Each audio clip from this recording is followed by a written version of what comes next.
আসসালামু আলাইকুম বন্ধুরা, আমি এখন আছি বড়ভাকলা স্কুল অ্যান্ড কলেজে। এই স্কুলটার এইখানে আসলেই অনেক স্মৃতি মনে পড়ে যায়।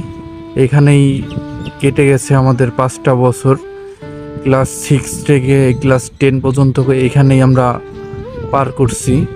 এইখানেই আমরা পড়াশোনা করছি, এই কক্ষেই আমরা পড়াশোনা করছি, এই বিল্ডিংয়েই ছিলাম আমরা 5টা বছর। কিন্তু এখন এই বিল্ডিংটা পরিত্যক্ত অবস্থায় আছে। এখানে বর্তমানে ক্লাস নেওয়া হয় না। নতুন আর একটা বিল্ডিং উঠানো হয়েছে, ওইখানেই ক্লাস নেয়। এখানে আসলে অনেক স্মৃতি মনে পড়ে যায় আমাদের। অনেক বন্ধু বান্ধবী ছিল, তাদের সাথে আমরা ক্লাস করছি। আপনাদেরকে নতুন সেই বিল্ডিংটা দেখা দেই যেখানে এখন ক্লাস নেওয়া হয়। যে এইটাই হচ্ছে সেই বিল্ডিং, এইখানে এখন ছাত্রছাত্রীদের ক্লাস